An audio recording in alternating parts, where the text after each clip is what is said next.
चलिए आगे बढ़ते हैं। देखिए, केंद्रीय गृह मंत्री अमित शाह ने मानसून सत्र के आखिरी दिन लोकसभा में 3 विधेयक पेश किए हैं, जिसमें भारतीय न्याय संहिता 2023, भारतीय नागरिक सुरक्षा संहिता और भारतीय साक्ष्य विधेयक 2023 शामिल है। मोदी सरकार ने अंग्रेजों के बने कानूनों को खत्म करने के लिए कदम आगे बढ़ा दिया है। केंद्रीय गृह मंत्री अमित शाह ने लोकसभा में पुराने कानूनों में सुधार के लिए 3 विधेयक पेश किए। ये तीनों नए विधेयक पुराने 3 अधिनियमों की जगह लेंगे। मसलन भारतीय न्याय संहिता विधेयक भारतीय दंड संहिता 1860 की जगह लेगा। भारतीय नागरिक सुरक्षा संहिता विधेयक आपराधिक प्रक्रिया अधिनियम 1898 की जगह लेगा और भारतीय साक्ष्य विधेयक भारतीय साक्ष्य अधिनियम 1872 की जगह लेगा। गृह मंत्री अमित शाह ने कहा कि हम इन कानूनों को खत्म कर देंगे जो अंग्रेजों ने बनाए थे। माननीय अध्यक्ष, ये तीनों विधेयक दंड विधान प्रक्रिया, क्रिमिनल जस्टिस सिस्टम को बेसिक कानून, इसके लिए मूलभूत कानून ये 3 विधेयकों के अंदर है। अब आपको बताते हैं कि वो कौन कौन सी धाराएं हैं जो अब इतिहास बन जाएंगी।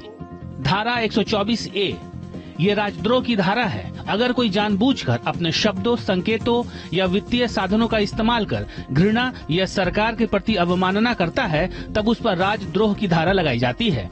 इसके लिए उसे उम्र कैद तक की सजा हो सकती है या 3 साल तक की जेल हो सकती है। लेकिन अब नए कानून में 124A को बदलकर धारा 150 कर दिया जाएगा। राजद्रोह की जगह उसे नए ढंग से परिभाषित भी किया गया है। राजद्रोह शब्द हटा दिया गया है। इसकी जगह देश में संप्रभुता, एकता और अखंडता को खतरे में डालना शब्द का इस्तेमाल हुआ है और इसकी सजा उम्र कैद या फिर 3 साल से बढ़ाकर 7 साल कर दी गई है। इतना ही नहीं, अब तक आप जिन धाराओं को जुबानी याद रखते थे, अब आपको नए सिरे से उन्हें याद करने होंगे। मसलन धारा 302 यानी हत्या की धारा, जो अब बदलकर 101 हो जाएगी। अब तक आप धोखेबाजों को 420 कहकर बुलाते थे, लेकिन अब उसे नए नाम से बुलाना होगा, यानी ये धारा बदलकर 316 हो जाएगी। इसी तरह धारा 144 भी बदल जाएगी, यानी अब पुलिस एहतियातन किसी इलाके में धारा 144 नहीं बल्कि धारा 187 लगाएगी। माननीय अध्यक्ष जी, 4 साल तक इस पर गहन विचार विमर्श हुआ है। मैं जिसमें उपस्थित हूं, ऐसी 158 बैठकें हमने रिकॉर्ड पर करी है। माननीय अध्यक्ष जी, बाय लाइन इसको हमने पढ़ा है।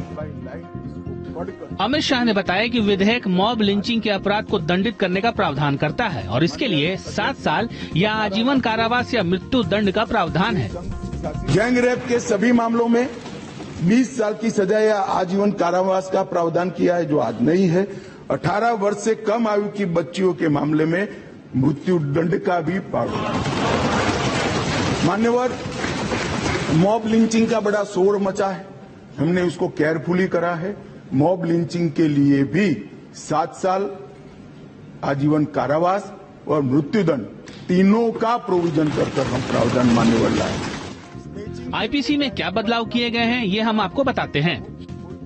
नए विधेयक में रेप के मामलों में सजा बढ़ाई गई है। न्यूनतम सजा 7 साल से बढ़ाकर 10 साल की गई है। नाबालिग से रेप की सजा बढ़ाकर 20 साल की गई है। गलत पहचान बताकर यौन संबंध बनाना अपराध की श्रेणी में होगा। नए कानून के तहत नाबालिग से गैंग रेप पर मौत की सजा होगी। रेप विक्टिम की पहचान बचाने के लिए नया कानून बनेगा। अप्राकृतिक यौन अपराध धारा 377 पूरी तरह से खत्म कर दी गई है। लापरवाही से मौत की सजा 2 साल से बढ़ाकर 7 साल की गई है। संगठित अपराध में किसी की मौत पर मृत्यु दंड की सजा होगी। लाल किले की प्राचीर से पीएम मोदी ने प्रण लिया था कि गुलामी की तमाम निशानियों को खत्म किया जाएगा। अब अंग्रेजों के बने कानून खत्म कर मोदी सरकार ने अंग्रेजों की एक और निशानी मिटाने की तरफ कदम बढ़ा दिए हैं। जिस प्रकार से मुझे बहुत धन्यवाद दिया है। कच्छथीवु, ये नाम जब प्रधानमंत्री नरेंद्र मोदी की जुबान से संसद में निकला और तब से लेकर अब तक लगातार सोशल मीडिया पर कच्छथीवु ट्रेंड कर रहा है। जी हाँ, लोग सवाल पूछ रहे हैं कि आखिर ये जगह है कहाँ और क्यों भारत ने इस द्वीप को श्रीलंका को सुपुर्द कर दिया था। क्या है पूरा मामला, देखिए ये रिपोर्ट।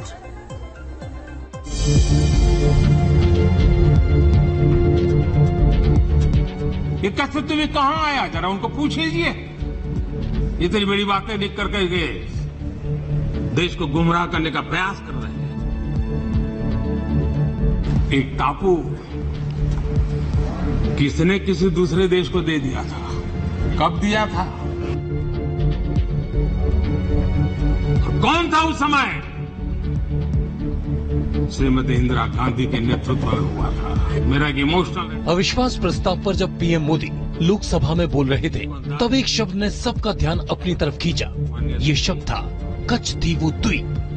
मैं जरा इनको जहां भी हो जरा मेरा सवाल अगल बगल में बैठे हुए को जवाब दे। ये जो बाहर गए ना, उनको जरा पूछे कि कच्छतीवु क्या है। कोई पूछे इनको कच्छतीवु क्या है। कच्छतीवु बंगाल की खाड़ी और हिंद महासागर के बीच पाक स्टेट में स्थित एक छोटा सा द्वीप। 167 एकड़ में फैले इस छोटे से द्वीप को आज श्रीलंका का हिस्सा कहा जाता है, लेकिन इसका अपना एक इतिहास है। इसी इतिहास के एक हिस्से का जिक्र पीएम मोदी ने किया जब उन्होंने कहा था कि कांग्रेस की सरकार ने कच्छतीवु को श्रीलंका को सौंप दिया था। एक टापू किसने किसी दूसरे देश को दे दिया था, कब दिया था, कहां गई थी? क्या ये भारत माता नहीं थी वहां? क्या वो मां भारती का अंग नहीं था? और इसको भी आपने तोड़ा। कच्छतीवु के लिखित इतिहास का पहला पन्ना मिलता है 17वीं शताब्दी से पहले। तब आज के श्रीलंका में जाफना नाम का राज्य होता था, जिसकी सरहदों में कच्छतीवु आता था। लेकिन 17वीं शताब्दी में कच्छतीवु पर रामनद राज्य का कब्जा हो गया, जो आज के मदुरई से शासन करता था।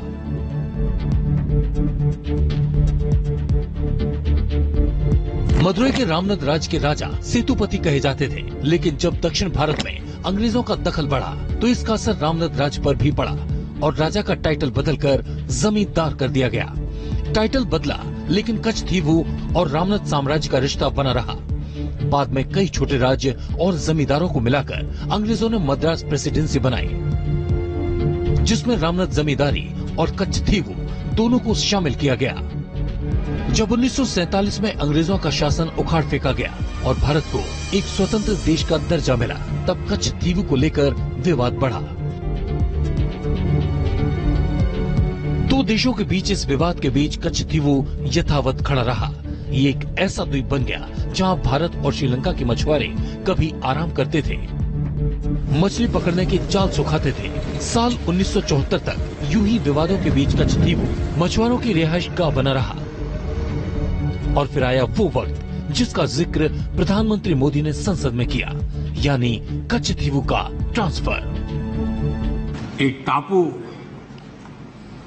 किसने किसी दूसरे देश को दे दिया था, कब दिया था, कहां गई थी? क्या ये भारत माता नहीं थी वहां?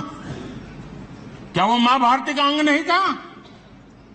और इसको भी आपने तोड़ा। और कौन था उस समय? श्रीमती इंदिरा गांधी के नेतृत्व में हुआ था।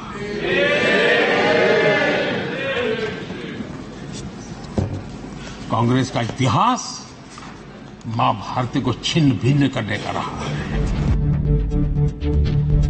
उस वक्त दिल्ली में कांग्रेस सरकार थी और सरकार की सिरमौर थी पूर्व प्रधानमंत्री इंदिरा गांधी। भारत और श्रीलंका के बीच इस द्वीप को लेकर चल रहे विवादों के बीच इंदिरा सरकार ने लिया था एक बड़ा फैसला। इंदिरा गांधी और श्रीलंका के तत्कालीन प्रधानमंत्री सिरिमावो बंडार नायके के बीच एक समझौता साइन किया गया। इस समझौते को नाम दिया गया इंडो श्रीलंकन मैरीटाइम एग्रीमेंट और समझौते के तहत पाक स्टेट में स्थित कच्छतीवु को श्रीलंका का हिस्सा मान लिया गया। इंदिरा सरकार ने समझौते पर दस्तखत तो किए, लेकिन देश के इतिहास का ये पन्ना आज भी सवालों के घेरे में है। इंदिरा गांधी ने सरहदी विवाद सुलझाने के नाम पर कच्छतीवु को श्रीलंका का हिस्सा करार दे दिया था, लेकिन भारत का ये हिस्सा श्रीलंका को जाना कई तबकों को कबूल नहीं था। कई ऐतराज इस फैसले पर उठते रहे, खासकर तमिलनाडु में इस फैसले का बड़ा विरोध हुआ। ऐतिहासिक तौर पर रामनद साम्राज्य तमिलनाडु का हिस्सा रहा था, लिहाजा इंदिरा सरकार के फैसले को तमिल अस्मिता के खिलाफ माना गया। साल 1991 में तमिलनाडु विधानसभा में एक प्रस्ताव पारित कर मांग उठाई गई थी कि कच्छतीवु को दोबारा भारत का हिस्सा बनाया जाए। साल 2008 में तत्कालीन जयललिता सरकार कच्छतीवु के मुद्दे को लेकर सुप्रीम कोर्ट गई और मांग उठाई कि कच्छतीवु को श्रीलंका का हिस्सा करार देने वाले 1974 और 1976 के एग्रीमेंट को भंग कर दिया जाए। आज भी तमिलनाडु में कच्छतीवु को तमिल अस्मिता और इतिहास से जोड़ा जाता है। और आज भी तमिलनाडु के राजनीतिक दल कच्छतीवु को भारत का हिस्सा बनाना चाहते हैं। We are asking the Prime Minister of the country to get it back because of the problems we had faced in between.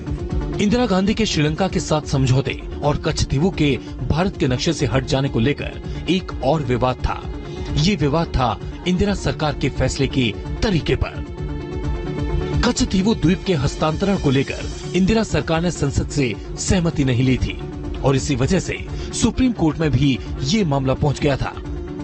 Indira का ये फैसला आज तक विवादों में है। प्रधानमंत्री मोदी के बयान के बाद कच्छतीवु को लेकर बहस भी तेज हुई है और सवालों से एक बार फिर घिर गई है कांग्रेस। News nation. फिलहाल वक्त एक बहुत छोटे से ब्रेक का है। ब्रेक के बाद भी खबरों का सिलसिला जारी, रहिए हमारे साथ।